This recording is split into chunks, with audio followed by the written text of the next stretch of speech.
All right, we're going. Um, Mike, how you say your last Van Wyck? Van Wyck, yeah. Okay. I like your YouTube channel, man. Wicked Training. Yeah, thank you. So Appreciate it. yeah, I really like it. I've been looking at it for a little while, and I started this podcast about 2 years ago. So I took July off because I'd been competing. I just got back from Pittsburgh, Oh yeah. and while I was up there in Pittsburgh, I started coming across your videos as I was sitting there. I was actually backstage watching some of your content. And You must have really bored them. what's that? You must have been really bored then. I had a long wait, so it was between that. I was switching between that and Joe Rogan. So Well, fuck, I'm in good company. yeah, but yeah, man, I really love your style of training, and it's I love how you have no filter, and it's you're basically this is it. And one of the things I like too was that, and correct me if I'm wrong here, is you don't have to lift real heavy to get big, and that's kind of like one of your concepts. Yeah, it's like people. It's weird, because when you say that, people automatically, since you say you don't need to lift heavy, they're like, oh, so you lift light. It's like, no, I don't. Not that. It's like we've all understood for like however long we've lifted that like you're obviously going to naturally get stronger. Mm-hmm. Same weight you were lifting here is not going to be doing the same thing for you when you get to here, right? Like Right. there's a natural progression that now is called progressive overload, Mm-hmm. where people are just like, oh, it's you have to aim for these numbers all the time. Well, yeah, we've been doing that for fucking ever. Mm-hmm. Like obviously we need to create more resistance to create like some type of response to elicit like a pump or whatever it is we're trying to go for. We need to, the weight's too light, we need to go up, right? But it's just, I want people to get out of the mindset of thinking that like your weights going up every week are the only thing that matter, and that they're going to lead you to the promised land of like looking like your idol. It's not, you know what I mean? Like, because even those guys, like if progressive overload is a measurement is only weights going up, which it's not, but people seem to think it is, because it's like this PR logbook climbing the fucking ever climbing the ladder to like more weight. It's like that's going to lead you to, it's the shortest road. You're literally walking off a cliff because you're only going to get so strong. And then what? Do you just give up? Like, oh, well, I stopped progressing, so I'm just done. Like, Yeah, let me walk yeah. forward. It's like, I don't know how people have dumbed it down to that. I guess it's because it's easier for people to digest, because a lot of people, like I'm sure you know, people need structure when they're doing something. No structure, which a lot of like kind of older school bodybuilders and like guys I've learned from, or guys coming up who didn't do like the logbook thing or whatever, you trained instinctively. So it's just like, I didn't need to be told to train intense on a day when I had tons of energy and I wanted to train intense. My body felt great, whatever it might be. I didn't need to be able to told to take a rest day, for example, because like I know when I need a rest day.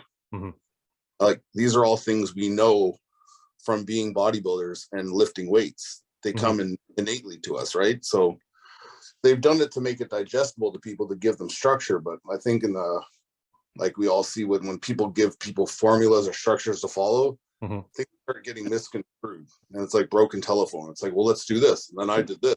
Everyone's creating this weird fucked up pattern, and it's just like, go to the gym and work out, man. Like everyone knows you need to increase weight. Like it's not fucking rocket science, guys. Like stop making it sound like it's so fucking involved and something so fucking magical. Like yeah. Now Phil and Ian join us, and Phil was big on Phil. You never were a real heavy lifter. No. I trained moderately heavy. Yeah. And you had a great physique. Yeah, I only trained moderately heavy. I never tried to train real heavy. Yeah. But I trained with a slower velocity, and I trained to 100% failure. So I was in control of the weight the whole time, controlling the negative, and full range of motion, and squeezing as hard as I could as I pushed the weight or pressed the weight. Yeah. And I think that's how a lot of us train. Like, and then it's almost like, I don't know where the shift happened, because Menser obviously did it before Yates, but it's like Yates came in and he was like, oh, I only do this many sets and only this many reps. And everyone's like, well, he does such high intensity, low volume. That's what he does. But it's like, if you watch, he also did warm-up sets. He also did like these feeder sets, whatever you want to call them nowadays, where it's like he was only recording the sets that he wanted to record, but there was like stuff going on prior to bring blood to the muscle, to warm up, to whatever it might be, right? So the guys saw these guys responding to that type of training, and they're like, oh, that's how I train now. That if I want to look like Dorian, I got to look like that. It's like, but you didn't notice the other 90% of guys who weren't doing that, who were just lifting instinctively. And like you said before, like full range of motion, controlling negatives, really being aware of what you're doing, not lifting crazy heavy, but lifting heavy enough to stimulate. It's like people just like, there's like black or white, but I train hard or I train light. It's like, no, there's all this area in between that you can play with and have a wonderful time with and develop a great physique with, right? So. And you never really, in your videos, you never really, and I think you were asked this, somebody asked you this, like how many sets, how many reps, how many sets, and you were like, do whatever the fuck you want to do. It was like, I'm not going to tell you how much to do. Let your body tell you. Yeah, well, that's the thing. Like if I go by how I feel on that given day, or if I'm training someone, I kind of go by the feedback they're giving me through like how much energy or how much intensity I'm seeing that they're bringing to the session, right? If I know that you're burnt from the last set we did or the last exercise we did, and now we're moving on to something else, okay, maybe I'm going to pull it back a bit. Like I planned in my head, we're going to do 3 sets and you're kicking ass, so fuck, let's do 4 or 5. Like shit like that, just like instinctively, right? And seeing the person. It's almost like when you train people and train yourself, you're almost like I've said before, it's like you're filling a balloon or filling a ball full of air that you're slowly trying to expand this thing and like get it to maximum volume before it bursts. So I just want to expand, push it, and then come off the weight, right? Have that be like the ascent of the workout where we've like slowly taken off and now we're at the top, right? So that's just how I see stuff. I don't know if other people see it that way, but it's like the guys nowadays, they just want to like step on the fucking gas instantly. Like, I don't want to warm up my hips on legs. I don't want to do this little shit here. They're just going to hop in the hack squat and 5 bands on the back of it and put 5 plates on it and be like, this is helping my knees at the bottom. Like, yeah, man, so would warming up. Like, yeah. Oh, yeah. I actually did your shoulder workout the other day because I guess you got some shoulder issues and you don't do presses. And, no, it was all your cable movement, stuff like that. And it killed me. I did it for an hour. It killed me. Yeah. I have like arthritis on my right shoulder. So I also like attack on this side. And prior to that, I had issues from football back in the day that kind of led to like an instability in my shoulder. So yeah, stay away from presses. I'd like to do them, but they don't like me. So did we lose Phil? I think we lost Phil. Did I come in late? Did he start already? What's that? Did we start earlier than 8 o'clock? Did we start like well, Mike logged in a little early, so I said, hey, we'll just start recording and bullshitting and everybody will pop in. And I was just telling him about Jean-Pierre. He's not going to make it. I don't know. Is there some floods going on out there or something, Phil? Not that I'm aware of. No, or maybe wherever he's at. He may be overseas. So he could be. Anyways, welcome back, guys. We were gone for a while. I took the month off competing. I thought, what better way to bring us back to have Big Mike Van Wyck on here. I don't know if you guys got a chance to watch his YouTube videos and stuff, but they're really awesome. He's got some awesome training, and he's up there in Canada. So this is Mike. Phil and Ian. Dr. Jason is one of our local doctors down here in Florida, and he comes on every now and then. And, a lot of times, unfortunately, it's when bodybuilders die. He's not just a doctor. Come on. Yeah. He's not just a doctor. He's a little bit of everything. Well, the reason why I'm bringing this up is Doc, you and Mike have something in common. I don't know if you know this, other than your tattoos. He's from a football and bodybuilding background, just like you. Oh, very cool. Very cool. Yeah. And Mike, you played college? Yeah, I played at the University of Rhode Island. Okay. Pretty horrible. Fun. Yeah, when you start talking about your background, you start talking about the football and then the bodybuilding. I said, that sounds just like Dr. Jason. So. You guys have something in common. Now you have to get your doctorate. Yeah. So God, you don't want to do that. Don't spend 16 years of your life. So find something better to do, please. I'll just you Yeah. already went before me. I'll Yeah. trust what you have to say. So I'm just picking Mike's brain on some training and stuff like that. So if you guys got anything you guys want to talk about or ask him, fire away, whatever y'all want to do. Sure. So It's quite refreshing to hear somebody talk about not just lifting huge weights and going all out with relating the weight you're lifting to the size of the muscle, because like Mike said, it's not a direct correlation. Generally speaking, a big muscle is a strong muscle, but if you just go by the weight that you're moving, you could have plenty of, depending on what your form's like, you could be using a lot of auxiliary muscles rather than just isolating the one muscle you're supposed to be working. For instance, on chest, when you're doing a chest press, basic chest press, so many people don't know how to drop the shoulders, lift the chest, and dominate with the chest. They'll bring the shoulder and their arm and everything into it. I think that's what you're referring to, right, Mike? Yeah, I think it just a lot of people too don't understand. Like, I think the athletic background, other people can probably speak to this. It's like the understanding of how to transfer weight, or like the transfer of the load.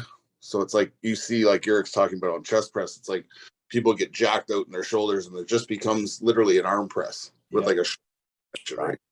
It's just jamming, right? So it's like I make this analogy all the time, and like in football, I wasn't an old lineman, but like an old lineman kick back, and they're taught to keep their hands in tight, and they shock. So when they shoot their hands, they're not overextending, right? Because once they overextend, they're off balance, they can get swam, they can get clubbed, whatever it is, right? So your power comes from here. So everything they're shocking is them moving back and firing through. So why would your press be anything different if you're trying to maximally push a load or recruit your chest or your tricep? It's like, I'm going to fall away from weight. I'm not going to try and dominate weight, right? So it's just, I don't think kids nowadays especially understand like that transfer of weight and understanding like I'm falling back from presses. I'm not trying to like literally press things away from me. If anything, I'm falling away and pressing out, right? I'm not really trying to dominate things. Yeah. I've never heard it described like that. I always say, imagine you pushing yourself away from a wall rather than pushing the wall away from you. Yeah, exactly. Yeah. That's the thing is like you tell people if you got them to lay on their belly and you say get in a push-up position, you tell them, how would you get up from this position? You literally have to push yourself away from the floor. Right. You wouldn't try and round your back and extend your arm. So it's like it's literally the mechanics of the most basic movement you can think of, but you're not applying it once there's a weight in your hand. You're just going out the window, right? So it's like think about that and understand that that's how you have to move the load, and where you're pressing from would be your hands as your first mover and your weight going back, right? So it's just reassessing, getting people to understand the movement patterns. The next thing you know, they're sitting on muscle more and they're pressing a quarter of what they pressed. And they're like, oh my God, my chest, or whatever it might be, right? So it's like these eureka moments for people when it's just so simple. It's this little fix, but it's going to suck for a lot of people because all of a sudden those 80-pound dumbbells are now 40s. And you're like, there fuck. it is right there. That's what happens. It don't, nowadays, and that's why I built my own gym. You don't have to go everyone's taking photos of themselves and it's turned into a big production than it has more than working out. So everybody wants to look good doing something rather than do it right. And I'm not going to, they're not going to give up the 80, 100-pound dumbbells to do 40s, but you can grow twice as fast at 40 than you can 80 when you do it right. Exactly. Well, I can tell you the problem with that. Back in the 70s, you had the gym owner. When you came to the gym, he would teach you how to use the equipment and at least take you to 2 or 3 workouts to show you how it's done. Now, when you go to a gym, you just sign up and you're free to walk in. Does that make sense? Oh, yeah. So there's no one showing them the correct way to train anymore. They come in the gym blind. They follow it's like the blind leading the blind in the gym. Yeah, the nail on the head. Yeah, that's exactly right. It's crazy. It's a crazy. I see the craziest things I've ever seen. And it's ridiculous and it's stupid. But I mean, that's what happens. This is where we're at now with the corporate gyms. But you know what? They sign you up and they let you loose. Yeah. What you were saying, Mike, about dropping the weight, that's true initially, but potentially the pecs are a much bigger muscle, much more powerful muscle than your front delt or your tricep, right?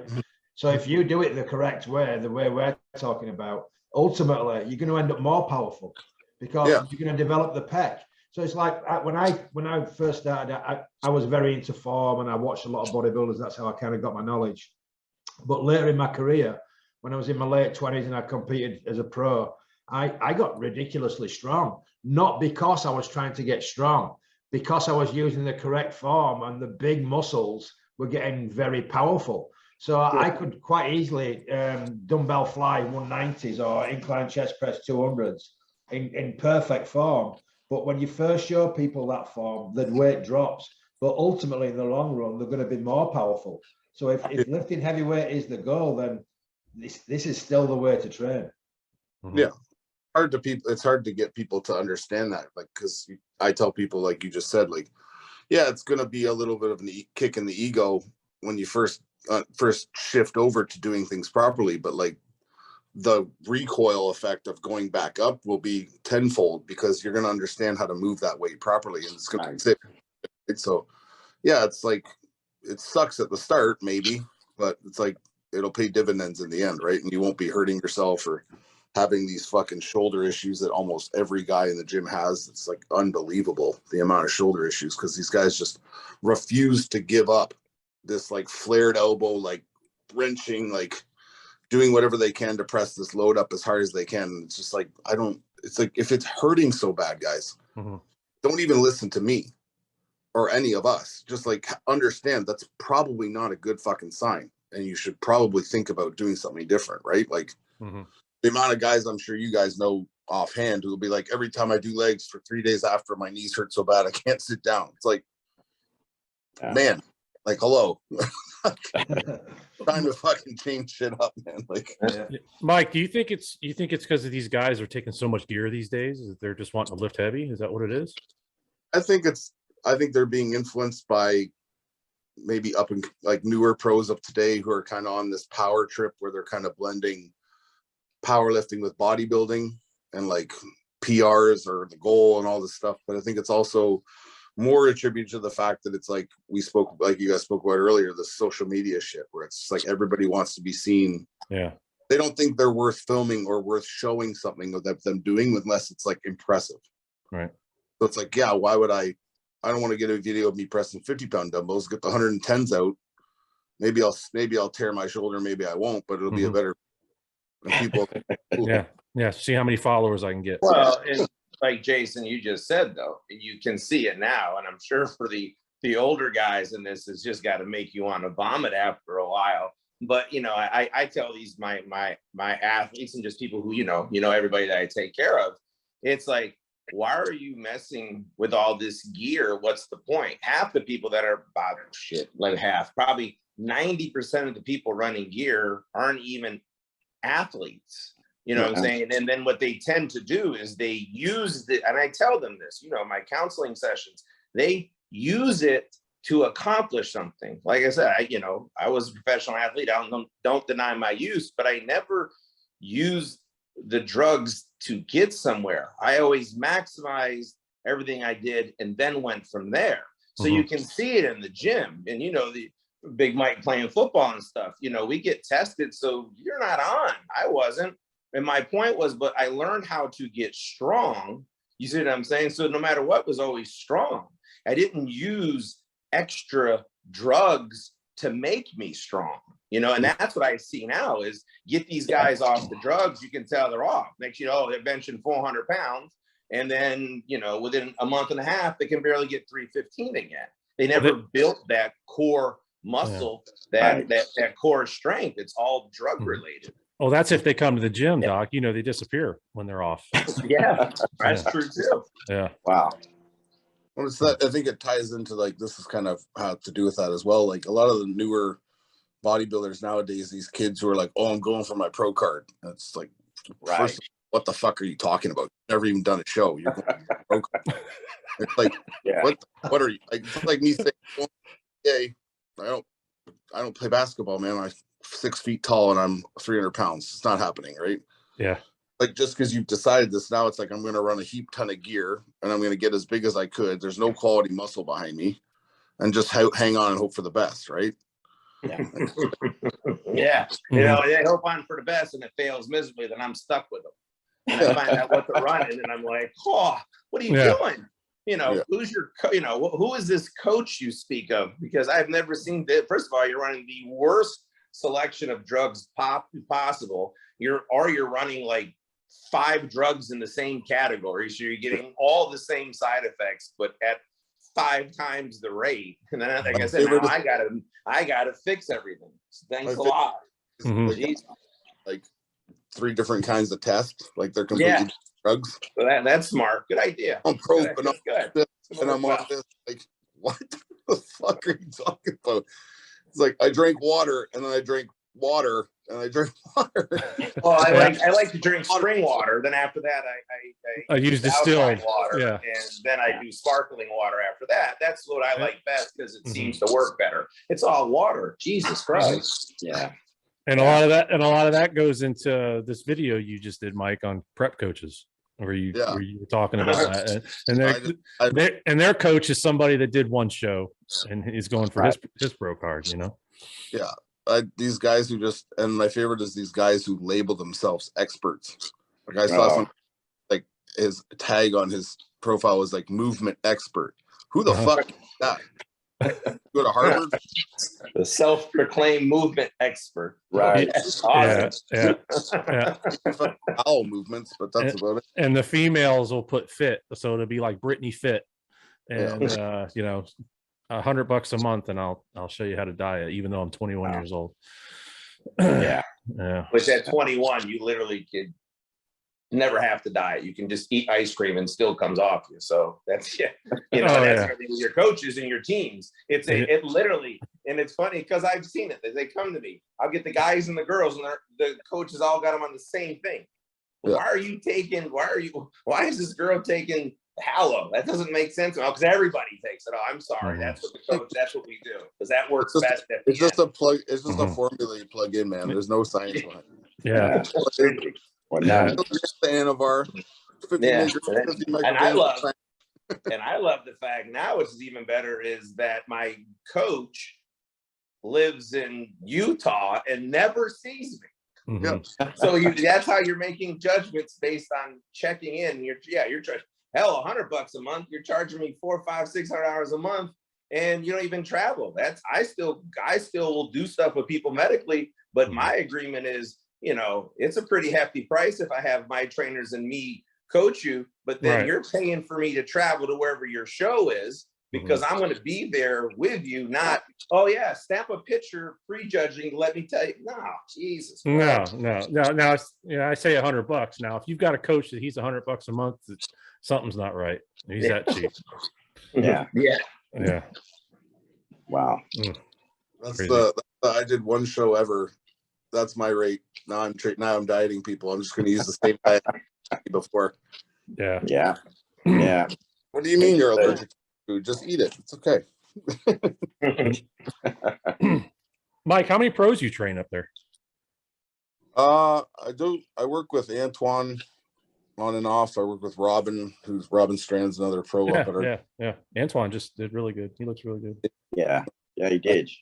I helped Quentin a lot back in the day. I kind of guided Quentin in certain directions with what he was doing, and flourished on his own. You don't need to do shit with Quentin, man. That's like just stand back and watch. It's like, what the fuck is that, man? I think Quentin's gonna be like something special. Like, he's a freak, man. He's in the presence of like, is this like, am I with the next fucking Ronnie here, or is this the next Paul Dillette? Like, what the fuck am I standing next to? How old is he? I think Quentin's like 26-ish, around there, 25. Wow. Now he's like Nick, man. He's still in his 20s. Yeah, that's crazy. Yeah. What do you think about Nick? I love Nick Walker. Yeah. Great. Yeah. He's actually, I've talked to him online a few times here and there. He's a really cool dude too. So I think he's just like, it's nice to see, and I'm sure you guys can attest to this, to see someone that's like, so that you can tell genuinely loves the sport. Like, he's not like, he's selling himself, he's marketing himself, he's a smart kid, but it's just like, you can tell, like, if there was none of that, this motherfucker would still be in the gym. like he does, training as hard as he does, as intelligent as he is. And it's just like the kid is like the sky's the limit for that dude. Like Mhm. I don't know how much wider that guy can get, but I guess he ain't Yeah. getting tough, that's for sure. But Jesus. No, I don't know if you've been in MI40 gym in Tampa. It's not a big gym. Yeah, I've been there. Yeah, it's a good gym, but it's not big. So No. I'm sure he takes up most of it. Yeah, they just leave it empty for an hour for him. Yeah, yeah. Time. Yeah. I was trying to find a picture. Somebody posted a was there at MI40. That other guy's training there with him now, the Kamal. I don't know his last name. He's doing the yeah. open in Tampa. Yeah, 212 guy. Yeah, he moved up to open, I guess. So he's insane too, that dude. Just like the density of muscle on Who's this guy? I know I've seen him before. Karith. Does that sound familiar? Karith Bajo? Let me show you this guy's picture. I guess he's doing the Tampa. Oh, that's this weekend, the Tampa, right? Look at this guy. Oh, that guy's crazy looking. Yeah, isn't he? Yeah, Jesus. crazy. He's a 212 guy. Wow. 12. Yeah, it says hashtag 212 pro. Wow. Looks incredible. That's a big goddamn 212. Let me see his page here. I'm not familiar with him too much. No. No, Wow. he's shredded, that's for sure.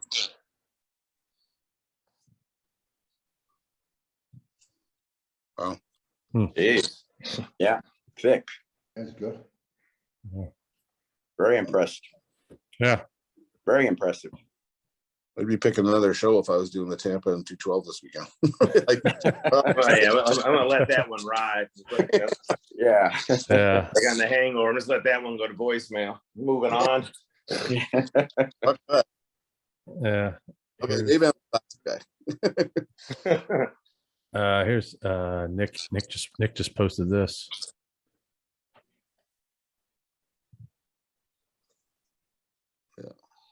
Massive. Yeah. Yeah. What is he weighing now? He didn't say here. Crazy. Crazy. He competes at what, 265? Sounds about right. So he looks like he probably, maybe close to 285, 290. I think he's over 3 right now. Might be. Hard Yeah. to tell by a photo. Yeah. All is it?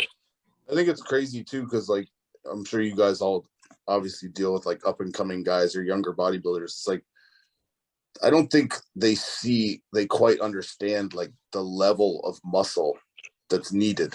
Like, yeah, you can look at a picture of Nick and you can look at a picture of these different guys, but when you stand next to these guys and you see like the density of them, it's like they're another species. Right. You know, Yeah. it's like be a big guy. I'm 6 foot 290 or whatever. When I competed, I was like, whatever, I'm a bigger structure guy. But I stand next to these guys and I'm like this big, like in terms of density and like packed on. That was your word right there. It's the density. It's the everything anterior, posterior. Yeah, You know, not lateral. That's the thing. And that can show that, that guys, and that comes from just badass training. You don't get that, and I don't care how much drugs you take. That's the training, and that again, that all day. That you can pick people apart, and I can look in 2 seconds and know if somebody's good or bad just by you can look at the density of the muscle. Yeah. And you don't see that. Like I said, so Nick and like these other guys, you don't see that much anymore. Not that true, thick, dense, No. full muscle. It's like the younger kids coming up. I don't like they see like, okay, yeah, you look good from the front. Turn to the side. Yeah. Okay, like parts of you are good. Maybe your leg, you have good hamstring sweep. You have like good density. Your leg, your upper body's like a fucking 12-year-old. Yeah. You don't have that to your frame, right? So they're like, oh, I'm a big guy, and they go on stage and they get beat by like those guys who went on stage got beat by Clarita. When he did. That's dense muscle, man. It's a little dude, but there's so much square footage, like per inch on that muscle, on that body is just muscle. On that frame, And yeah. when it turns even slightly, 3D or moves around, that muscle doesn't disappear. Mhm. No. It pops. Whereas you guys, like, turn to the side, oh, you're skinny. Oh, now you look okay. Skinny from the back, things are tiny, flares out. There's no density. It's like it's a completely different thing, man. I try to tell these guys to train. Some of them they have issues with maybe upper body development or density, chest and back. And I tell them, like, this is a problem. Like, you're gonna do well at these lower shows against like okay guys, but when it comes to the show, the real fucking show, you can't stand next to these guys, man. Like, this is a different level of density. And that's like when I was competing, I knew that I would never be that. And I was smart enough to recognize that. I'm like, I don't have that. Like, I'm a big dude and I'm thick and I'm whatever, but like, I don't have that packed frame density. I'm not going to have that kind of leg. I'm not going to have size, right? So it's like, I love bodybuilding. I always lift and I loved it before I even competed. But it's like, I have to understand, like, when you're getting into these levels and you're doing well, it's going to take a little bit extra. It's going to take something else to give you that frame that you need. And some guys are just born with it. And there's they're going to beat you. Even if you're fucking 6 foot and they're 5'8" and fucking looking like a little ninja turtle out there, but they turn, boom, every shot is everything, right? It's a different look. That's why Ronnie was so fucking unstoppable, man. Yeah. To be that size and to have that dense muscle is, we'll never see that again. No. We'll never see it. No, I agree. Very rare. Hope we do, but I'm just saying it's not looking good. It's like, Yeah. I don't think as well too, because we have look how it's fading, and just what we went back to the beginning of the whole podcast. I don't think there's the heart and the dedication to train to get there anymore. Now there's still some, I'm not saying that, please, but I would say the majority aren't willing to go to that extreme in the training part of things to get that, though. So that's why it's gonna die out 100%. And it's like, and look how much credit these guys get. So they've got a great physique. Let's say they're fantastic, like great shape, great structure. They're getting so much positive reinforcement when it was a picture of like their physique alone, right? So they're like, oh, I look great. So they feed off themselves. Whereas Ronnie, like, he didn't have that. These guys didn't have that back then. It was like I had to make these drastic improvements from one year to another without people even knowing what I look like. So I had to come in here. Ronnie placed 11th at the Olympia. It's like, oh, fucking Jesus Christ. Gets on a new thing, comes back, kills people, right? So these guys are working in silence and understanding what needs to be done. And they're not afraid to do the things that need to be done. And they're not afraid in terms of training, in terms of protocols, in terms of eating. They're not afraid to do these things, right? So it's like these guys nowadays, it's like, I notice, especially like in the off season, I don't know if you guys would agree, but like in the off season, it's like a lot of guys, even me back in the day, I didn't stay like super lean. I would purposely get fucking big, like to the point where I was uncomfortable. And now it's like guys and girls won't do that because, oh, I won't look good on Instagram. Yep. YouTube video. People won't want to see me. It's like, then you're never going to get to that level. Like, not to say you should be walking around heart attack, critical fucking blood pressure, and you know what I mean, like be conscious of what you're doing, but like understand that these are steps we need to take if you want to get to this level, and they're just necessary evils of what you're doing. It's like I won't go to fucking NASCAR and say like, I'm only willing to go 100 miles an hour, guys. Everyone can go as fast as they want, but I just want to look good cruising at 100. I don't want to fuck my car up. Do you know what I mean? It's like these guys just won't do it, and I've seen it firsthand. Like as soon as they get a little puffy, as soon as they get a little like out of shape, not every ab showing, it's like, oh man, fuck, I gotta pull it back a bit. It's like, yeah, but you haven't put on any fucking quality mass. You're not training hard. You're not doing shit. You just want to look pretty for cameras and Instagram. But like that's the downfall of bodybuilding. It's like honestly going to be the downfall of the sport because these people get so much recognition on social media and they have so much pressure from sponsors and people to stay looking good year round. The odds of you making the improvements that you need to make are pretty fucking slim because you're not going to do what it takes to make it happen, right?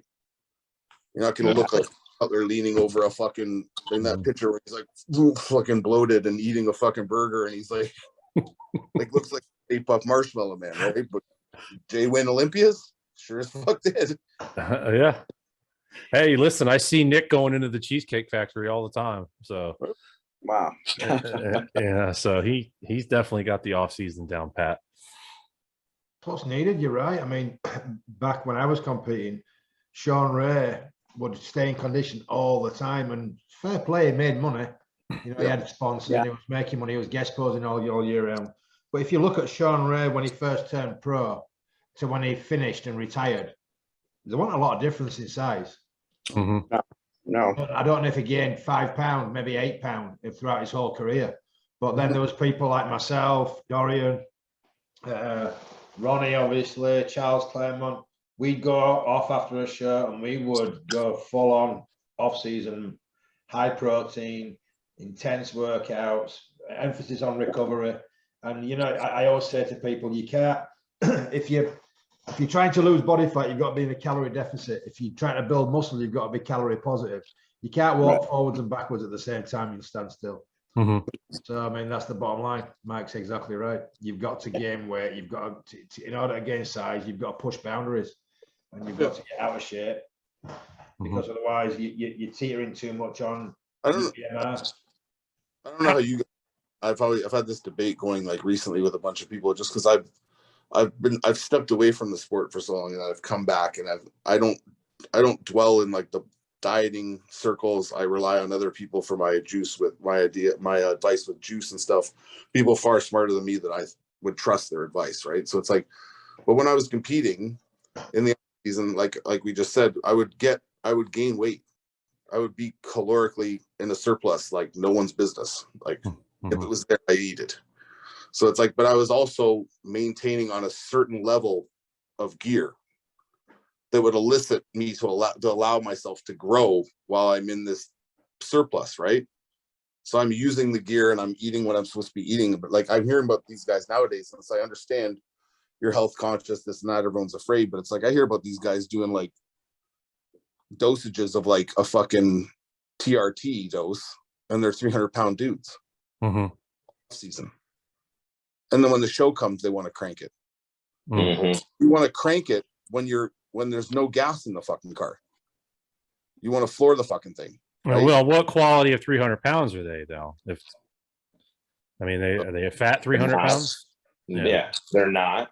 And it's just like Jason, we talk, you know, how many times I just say in general, after the show, when your season's done, come to me. And it's time to do what I do. No questions asked. Because what happens now, you see, is everybody goes right from on season to off season. They don't take any, and I'm not talking about some old bullshit PCT cycle. I'm talking about truly going in, using chelation therapy, using IV therapy, using senolytic therapy, using different therapies to truly clean the entire system, reset the signal, reset the receptor truly, because now you can go into the off season, train good, train healthy, maybe not have to use as much of this drugs. But what these guys do is you just did 4 shows this year, loaded on drugs, loaded on, stress, your cortisol's through the roof, all these things, right? And then you take 2 weeks off, and now you're right in the off season. You wonder why you're basically shit in, shit out. Your off season sucks because now you got to take more drugs that are not working as efficiently as they should, because you haven't done anything truly to make yourself healthy and really reset your body. Yeah, I took Clomid and HCG and some Novadex for 3 weeks. That's good. So now you're all better now. You just made everything better for what you did over the past 6 months. You know? Well, let me ask you all this, and this is a question for myself, but for other people I get asked. How do you know in the off season when you've ate too much? Like, when do you know, like, okay, I need to stop these cheat meals? I mean, is it when you look in the mirror and say, holy shit, I'm fat? Or that's hard to gauge, because I want to put on size in the off season, but I want to eat everything. I'm so freaking hungry, but I train a lot. I used to say, if you go in front of a mirror, like 10 feet away from a mirror, and kind of go a little bit blurry eyed and you can't see your top 4 abs at all, you're too fat. Yeah. That's my technical way to do that. Yeah. If you kind of blur your eyes Uh-huh. and flex your abs and you can only see the top 2, you're too fat. If you can see top 4, you're good. That's good.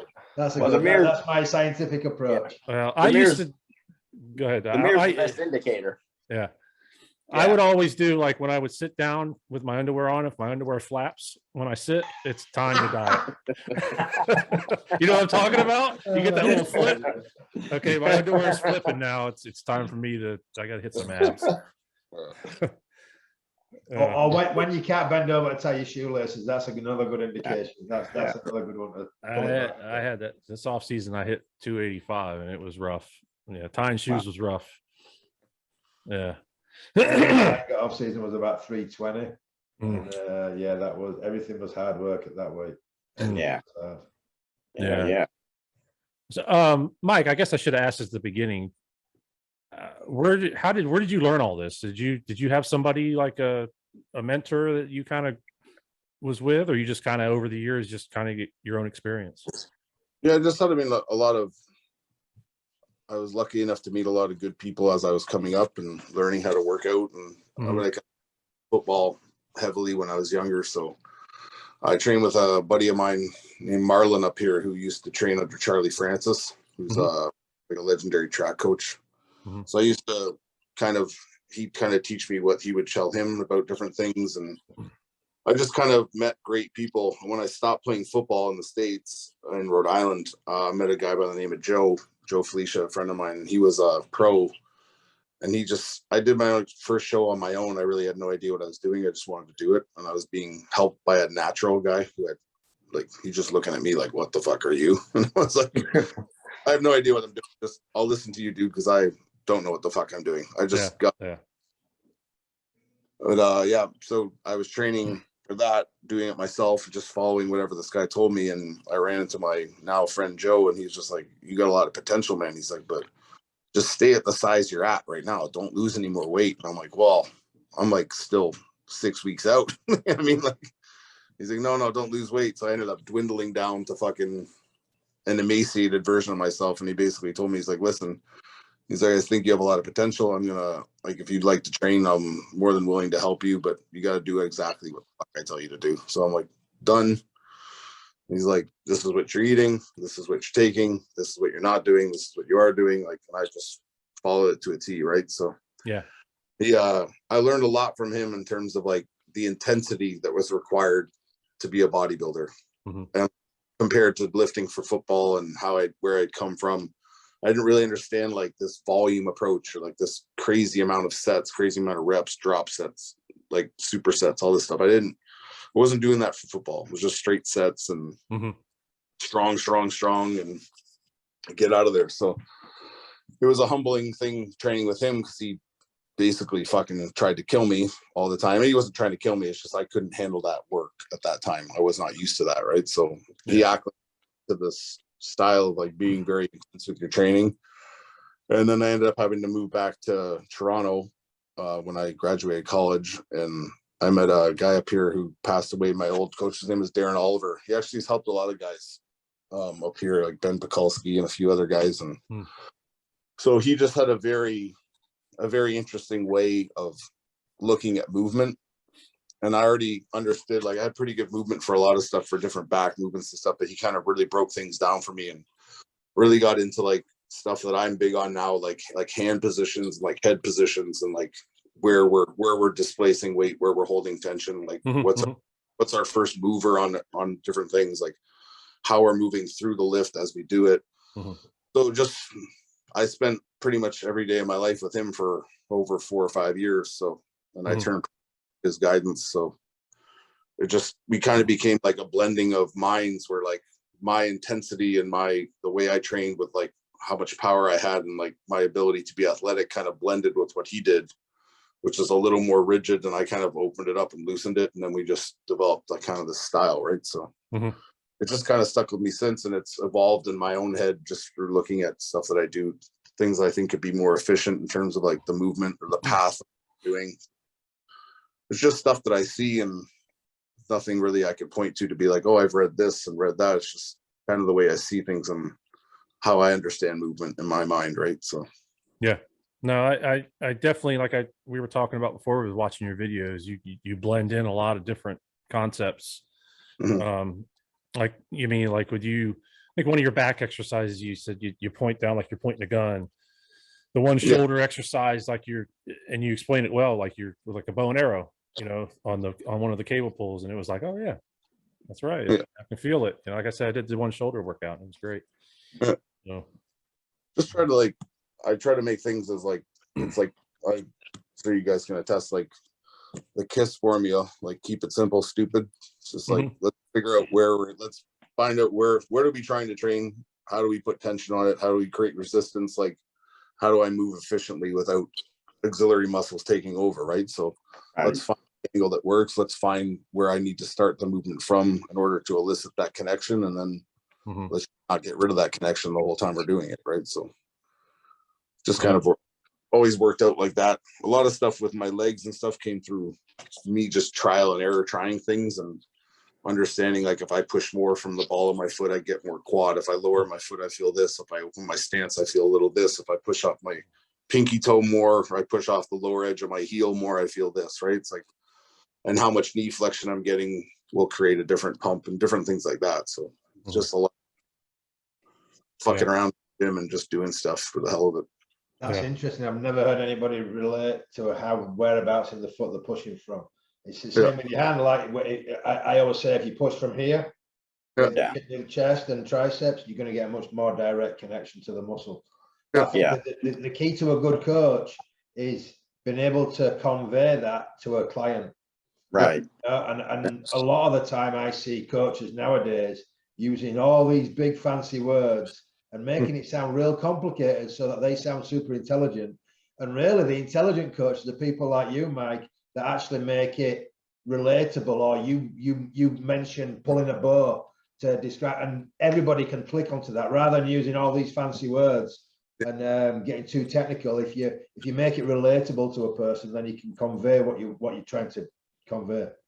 Yeah. So a lot of the time, like I spend a lot of my time in the gym and with my former trainer last week, Darren, like we'd spend time like literally like we were training, but it's like, let's try like this angle. Let's like tuck our elbow in. Let's dampen, like let's depress our shoulder. Let's rise chest first. Let's pull.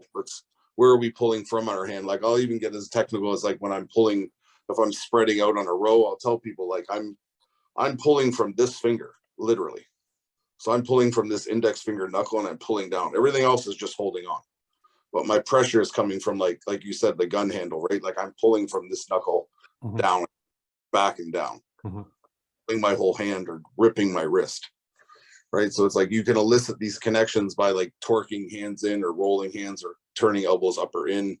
And you can create connections that people like, they didn't feel it before. But if you set them in the spot and you make them understand like the path of what they're pulling, they end up connecting so much easier, right? As opposed to being like, well, lock your scapula down and your supraspinatus is gonna fucking. It's just like no one knows what they're oh, man.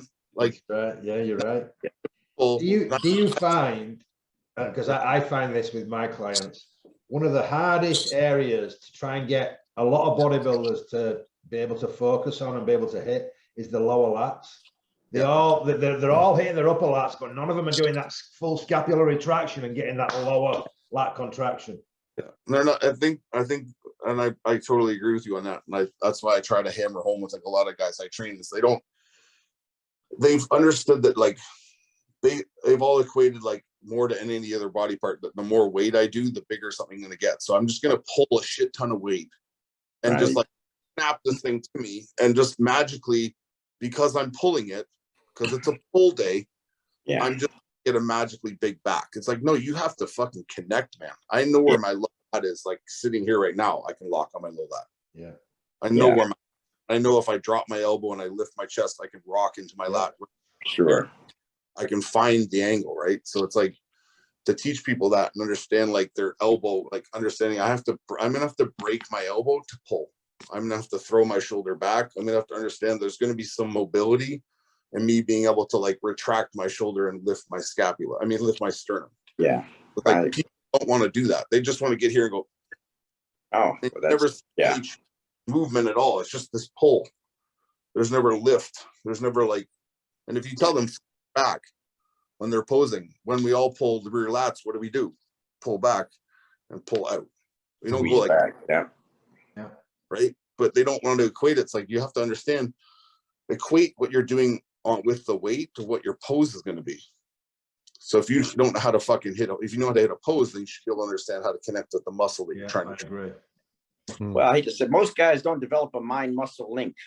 Yeah. And that's never talked about. Yeah. So they don't know how to tap. They don't know how to reach and hit the muscle that they're trying to train. They don't know how to connect with it. Yeah. A lot of They don't times, get that connection. a lot And you of see it. You see it. Like you just talked Oh, about sure. training. There's not a mind muscle connection. And then when they get on stage, their presentation is absolute garbage. yeah, and you can tell the guys who don't have it because they're on stage and it's this. Yeah. It's like I'm just flexing as hard as I can and hoping that something's happening because that's what I do when I pick the fucking weight up. Something's gonna happen. And you see these guys like they pull their back and then they rip their lats open like they're thinking they're like Dorian. It's like nothing happened, man. Your back is out. Yeah. Well, and it's like you said with the lower lat. Nobody, not nobody, but a majority of these people don't know how to truly hit it correctly. And then so when you look terrible. You got this, you might have a big back, but then you have this little lat from the, your armpit up, and then now you have this long torso and it looks wider. So it looks terrible. And again, so it's just one of the same differences, knowing your mind muscle connection, knowing how to hit your movements, and knowing how to hit your poses. It's insane to me because like if you guys like people want to train their lats, but they want to start in these tight positions and they want to rock into their lats and hold. It's like, would I train my bicep by just grabbing the dumbbell here? It's like, You're right. I want to extend and use my whole bicep to roll through and connect with my bicep. So if you don't even know how to open your lat here and connect and grab a machine and keep your lat open, how is it ever going to move on its own? It doesn't magically work. Yeah. Because lats sit in. If they don't ever open and then we work them in an open position or tuck them back in, they don't ever work. Yeah. It's like, oh, I'm just going to fucking yank. I'm going to snap this 405 up on a barbell row and just clink it into my chest every time or my belly. And like, well, No, you're right. What a lot of people do, I mean, whenever I work with somebody, and usually back's the easiest one to blow the mind with, because if I put my hand on their scapula, the shoulder blades, as they're doing the movement, they're bringing the scapula together. Well, if you know your anatomy, what's in between the scapulas? Your traps. Yeah. So ultimately, that's what you're contracting, your lower trap. You should be rolling those scapula down. Down towards your hips, and most people just don't have that concept. Or like you say, they just pull a heavy weight and they'll feel it right up near their armpit, and they'll think that that's the whole lat getting fatigued. It's like there's no dexterity, and I'm sure you guys can attest it. Like these guys who are all like, they're all like interior tilted, so it's like I don't see chest from here. So when they pull, everything is this. Yeah. They can't lift and slide through. They don't understand. I'm not leaning back and pulling. I'm pulling through me. Right. Yeah. I'm riding through me and I'm rocking through things when I pull. I'm not going to me, right? Yeah. Like, these guys, like, it's low. And so when you get them to do it, and then they understand, like, you literally see on their face, like, oh, and like, I've never felt my back before. I'm like, yeah, you have. You just did right there. And look what's on the fucking thing, a plate. Whatever, bro, whatever it could be. It's like it's an eighth of what you normally do. Right. Sure. But and they'll have this moment and they'll be and they'll screaming and the lat will lock because the lat's never worked before. So it starts to spasm because it's like, what are you doing? You don't ever work. Why are we working? So then they freak out and they're like, oh my God, my back's so pumped. You see them in the gym the next time they do back. Same thing again. Yeah, you're right. You nailed it. Absolutely. Like, what if I had the best pump I've ever had in my life in my back and I finally felt my lats and whatever it is I'm trying to feel, why wouldn't I stick to that? Because the weight's so light. There's your answer. You can't. Yeah. Your ego's fucked. It's developing, right? Because you just can't get over it because you're gonna stare at that thing and be like, I did 4 plates before, now there's only a quarter. Yeah. Okay. I'm gonna get small. It's like you're already small, dude. Yeah, you're already small. Well, I hate to say it, it's harder to relearn than to learn sometimes. Oh yeah. Yeah. If that makes sense. That's the unprogramming, unfucking these people's minds is impossible almost, man. That's harder than training them. If you're to train them from the beginning, that's even harder. Is to Yeah. teach them to relearn how to do it correctly. You're right, Bill, because you don't also too, depending on how long the central nervous system has been this way, it's not something that's going to be changed overnight. And it depends on how bad this could take a year to fix, to undo all this wiring. You know what I'm saying? Could take You know, years. so- Yeah. Could take a couple of years. A lot Yeah. of people that I train, those in videos I train people make comments, why is he always touching him? He's moving him, he's touching him. It's like, because I know that you don't get it. And I'm going to tell you, lift your chest, and you won't lift your chest. So I'm going to fucking lift your chest for you. Yeah. Mhm. I'm going to tell you how you should be moving and jerking you through, throwing your shoulder back, lifting your sternum, so Yeah. you understand how to pull, right? Because if I don't reprogram that by physically getting in there and teaching you or tapping your chest, lift, Yeah. when it hurts your back, you're not going to remember, because you're going to go right back to that bullshit. Yeah. Especially when it gets hard. As soon as it gets hard, fuck all that, man. I'm just gonna Sure. like. It's hard to program these people, man. Like, Yeah. Yeah. like you're saying, the central nervous system, the fucking mind, it won't allow. Like, I can't. I gotta stick with my weights. Mhm. Don't you find also that people with an athletic background, they're taught from a young age to be very explosive in everything they do, and That's that can sometimes bite you in the ass, because you get these guys that are trying to explode from every single position, and when you explode correctly for an athlete, you're using multiple muscles. You're not isolating one muscle. You're not firing just from your chest. You're firing from your chest, your delt, your shoulder. You fire. And I think a lot of that explosiveness. I say to a lot of my clients, listen, everything you've learned about being an athlete, forget it, because now we're bodybuilding.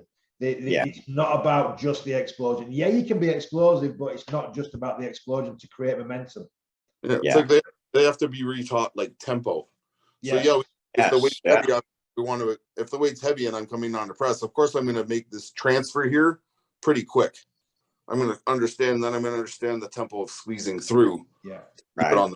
But it's like these guys are just like A to B, bang bang, bang bang. Like, this whole range in here where everything happens, man. This is where it all, and you're just like Flew right through it. Yeah. like, you just cruise right on past that, and what do I do now? Go back down? Okay, like, Mm. man. You're right. Absolutely, you hit the nail on the head. I Yeah. Yeah, crazy.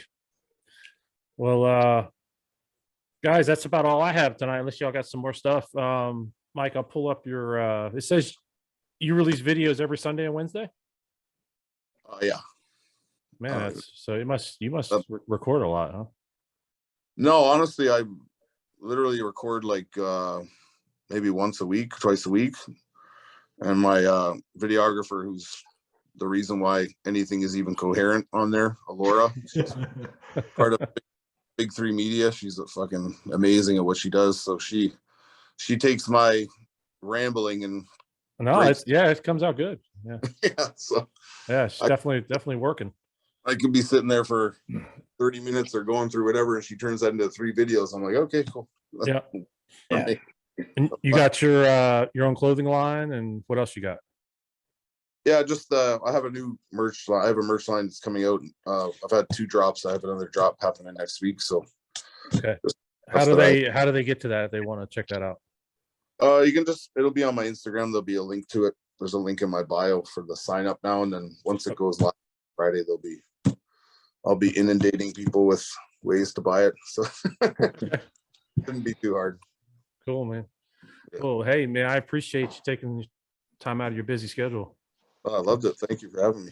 Yeah, definitely do this again. It's too bad Sean Pierre wasn't here, because I know you guys would have been able to talk about some training. He loves to battle about that stuff.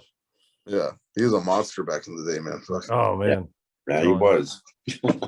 Yeah. So, but yeah, we'll set something up again, man, if you're up for it. Oh, for sure. It was nice to meet everybody. Thank you, man. Nice Yeah. meeting you, man. All right, Pleasure meeting you. Absolutely. awesome. Well, thanks, Big Mike. All right, thank you guys. All right, All right, take care, Mike. have a good night. Bye.